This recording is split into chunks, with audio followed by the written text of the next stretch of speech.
नमस्कार। आज के वीडियो में सुबह आपके समक्ष एक सेमिनार होने वाला है और आज ही होने वाला है, 16 अगस्त को होने वाला है, सुबह 11 होने वाला है और लगभग अभी समय हो रहा है 9 बजे का। आप अभी 2 घंटे बाद आप इसको करिएगा अटेंड, क्योंकि अभी भी इसका रजिस्ट्रेशन ओपन है और आप सभी इसमें हो सकते हैं शामिल। इस बात का विशेष रूप से ध्यान रखिएगा। बेशक आप वीडियो को स्टॉप करने के बाद पुनः कर लीजिएगा रजिस्ट्रेशन और उसके बाद देखिएगा वीडियो, क्योंकि बहुत ही महत्वपूर्ण विषय है। यदि आप साहित्य के हैं, यदि आप तकनीक के हैं, यदि आप विज्ञान के हैं और सोशल साइंस के हैं, अनुवाद में रखते हैं इंटरेस्ट, सोशल वर्क या सोशल वर्क के जैसे किसी फील्ड में करना चाहते हैं रिसर्च या कर रहे हैं रिसर्च, और यदि आप डेटा कलेक्शन के क्षेत्र में भी कुछ काम कर रहे हैं या डेटा एनालिसिस का भी कुछ काम करते हैं, यदि आप साइंस के विद्यार्थी हैं जिसे डेटा एनालिसिस साइंस का कोर्स बोला जाता है, तो उन सभी विद्यार्थियों, शोधार्थियों, शिक्षकों और शोध निर्देशकों के लिए ये वेबिनार बहुत मायने रखता है। क्योंकि मायने इसलिए रखता है, 2 भाषाओं में होने वाला है ये वेबिनार और साथ ही साथ तकनीकी पक्ष को लेकर भी होने वाला है वेबिनार, और तकनीकी पक्ष के साथ साथ अनुवाद और ट्रांसलेशन की क्या भूमिका है वैश्विक स्तर पर, उन सभी वैश्विक स्तर के महत्वपूर्ण विषयों पर होने वाला है ये 1 दिवसीय वेबिनार 16 अगस्त सुबह 11 बजे से, जिसके विषय में आपको सूचना प्रदान की जा रही है। हिंदी विभाग सबलपुर विश्वविद्यालय और साथ ही साथ हिंदी प्रेमी मंच के संयुक्त तत्वावधान से आयोजित हो रही है 1 दिवसीय राष्ट्रीय ई संगोष्ठी। इस बात का विशेष ध्यान रखिएगा। इसके 2 वक्ता हैं, एक खड़गपुर से संबंध रखते हैं, दूसरे गोवा से संबंध रखते हैं। वरिष्ठ राजभाषा अधिकारी डॉक्टर राकेश शर्मा जी हैं और साथ साथ वरिष्ठ राजभाषा अधिकारी IIT खड़गपुर से डॉक्टर राजीव रावत जी हैं। व्यक्तियाँ राजनीति में हैं तो एक व्यक्तियाँ तकनीकी पक्ष के साथ साथ है, क्योंकि किसी भी क्षेत्र में, चाहे वह राजनीति का क्षेत्र हो, एकेडमिक का क्षेत्र हो, प्रशासनिक स्तर का क्षेत्र हो, उसमें तकनीक का होना बेहद आवश्यक है और तकनीक के साथ साथ अपडेटेड तकनीक का होना आवश्यक है। और तकनीक को चलाने के लिए आपको एक भाषा, एक लैंग्वेज की आवश्यकता पड़ती है और साथ ही साथ उस भाषा के साथ साथ अन्य भाषाओं का क्या समन्वय स्थापित कर सकते हैं, उसके लिए आपको अनुवाद की आवश्यकता पड़ती है। और इन दोनों के ही समावेश को आप तकनीकी रूप से तभी लागू कर पाएंगे जब आपको तकनीकी स्तर की संजाल तंत्रों के बारे में पता होगा। संजाल तंत्रों से मेरा मतलब है आपको उन वेबसाइट्स के विषय में मालूम होगा जो ऐसी सुविधाएं आपको प्रदान कर सकती हैं। इसीलिए इस वेब गोष्ठी में 2 महत्वपूर्ण विषयों पर आपको चर्चा, संवाद सुनने का मौका मिलेगा। और एक बात का याद रखिए, पूरे वेबिनार की ई रिकॉर्डिंग आपको संस्थान के YouTube चैनल जिसका नाम हाईटेक है, उसके रजिस्ट्रेशन का लिंक, व्हाट्सएप ग्रुप का लिंक, सभी लिंक मैंने आपको डिस्क्रिप्शन बॉक्स में दिए हैं। इस बात का विशेष ध्यान रखिएगा। 2 मिनट और लूँगा क्योंकि 2 विषयों के विषय में बताना बेहद ज़रूरी और आवश्यक है। पहला विषय है साहित्य के विषय में है हिंदी की उपयोगी वेबसाइट्स। जब हम प्लेगरिज्म की बात करते हैं, साहित्यिक चोरी की बात करते हैं, तो हमको उर्कुण जैसा सॉफ्टवेयर याद आता है। लेकिन उर्कुण सॉफ्टवेयर की समस्या ये है, वह हिंदी को रीड नहीं करता है। उर्कुण के साथ ये समस्या नहीं है। जितने भी विश्व में सॉफ्टवेयर अभी तक बन चुके हैं, यदि मैं गलत हूँ तो मुझे सही करिएगा मेरे दर्शक और जो भी ये वीडियो देख रहा है, कि हिंदी की प्लेगरिज्म अर्थात साहित्यिक चोरी को जांचने के लिए अभी तक किसी सॉफ्टवेयर का निर्माण क्यों नहीं हो सका है। भारत ही नहीं, विश्व के किसी भी देश में ऐसा सॉफ्टवेयर निर्माण नहीं हुआ है जो हिंदी के प्लेगरिज्म को जांच सके। बल्कि सोशल साइंस के पॉइंट ऑफ व्यू से ही हिंदी के लेख को, आलेख को, रिसर्च को जांचा जाता है। लेकिन उसको भी जांचने के लिए कुछ वेबसाइट्स की लिस्ट दी गई है, वेबसाइट की सूची दी गई है। उसी वेबसाइट्स पे मौजूद डाटा को ही ये सॉफ्टवेयर रीड कर पाते हैं, जांच कर पाते हैं। इस बात का विशेष ध्यान रखिएगा, क्योंकि जब शोधार्थी या कोई भी पुस्तक लिखने वाला सोर्सेस का प्रयोग करता है, सोर्सेस एकत्रित करने की सोचता है, सोर्सेस एकत्रित करने के बाद उस डेटा का एनालिसिस करता है, तब समस्या क्रिएट होती है कि किस सोर्स और किस डेटा को वह सही माने और किसको फ्रॉड माने। इसीलिए महत्वपूर्ण वेबसाइट्स के विषय में और उन वेबसाइट्स पर क्या डेटा भारत सरकार के द्वारा प्रमाणिक, हिंदी अकेडमी के द्वारा प्रमाणिक है या नहीं, इसी विषय पर होने वाला है ये पहला विषय, हिंदी की उपयोगी वेबसाइट्स और उसका यूज़ कैसे करें। क्योंकि जब हम शोध करते हैं, शोध के बाद आपको हर चीज़ का लिंक देना पड़ता है। उस लिंक में आपका डेट होना चाहिए, आपका समय होना चाहिए, किस दिन ले रहे हैं वह लेना चाहिए, और जिस वेब पेज से ले रहे हैं उस पेज का लिंक भी इंक्लूड होता है उसी कोडिंग के अंदर, जो लगभग 16 से लेकर 116 शब्द तक की हो सकती है। क्योंकि यह कोडिंग हिंदी इंग्लिश में नहीं होती है, इंग्लिश और मैथमेटिक्स में होती है, प्लस कुछ अल्फ़ाबेटिकली वर्ड्स में होती है। तो उन कोडिंग्स को समझ पाना, और बिना कोडिंग को समझे आप उसका लिंक शेयर कर देते हैं, उससे नुकसान आपको ही होगा।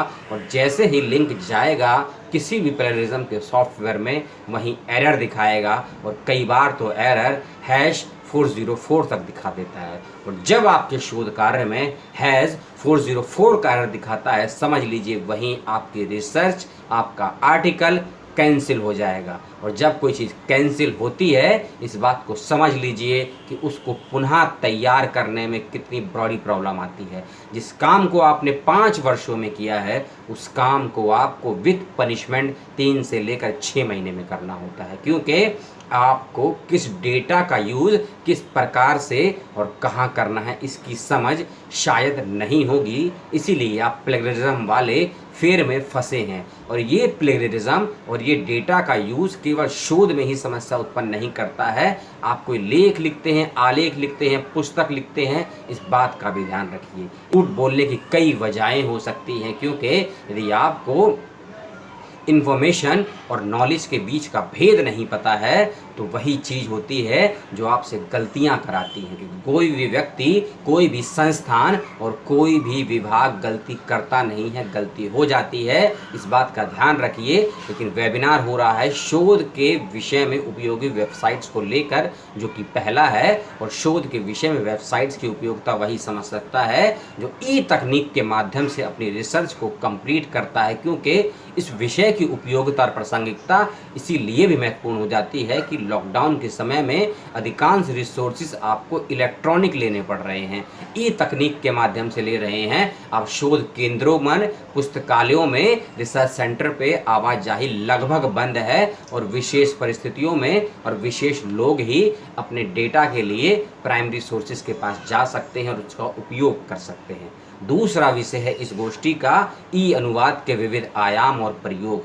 जब हम ई अनुवाद की बात करते हैं तो सीधा हमारा ध्यान जाता है मशीन लर्निंग की तरफ। और जब हम मशीन लर्निंग की बात करते हैं तो हमारी कहीं ना कहीं वैधता, हमारी प्रामाणिकता सवालों के दायरे में इसलिए आ जाती है क्योंकि मशीन का निर्माण भी ह्यूमन बीइंग के द्वारा ही किया गया है, हम सभी जानते हैं। और मशीन वही रीड करेगी जो उसमें इनबिल्ट सॉफ्टवेयर तैयार करके मेमोरीज के रूप में डाले गए हैं। और समस्या ये होती है कि क्या किसी भी मशीन लर्निंग में यह सभी प्रकार के सॉफ्टवेयर डाले गए हैं कि यह सभी भाषाओं को रीड कर सके, सभी डेटास को यूज़ कर सके।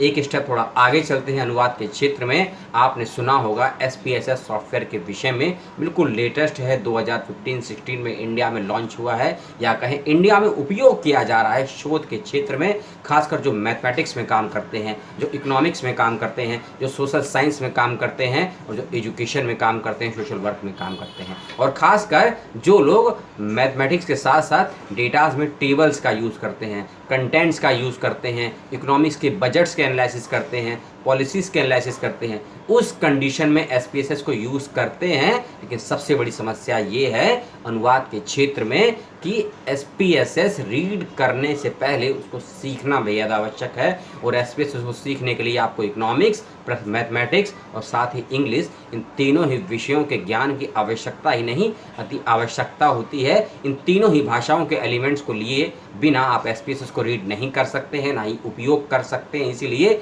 अनुवाद के क्षेत्र में SPSS जैसा, जितनी मेरी समझ है, कोई सॉफ्टवेयर अभी तो नहीं है।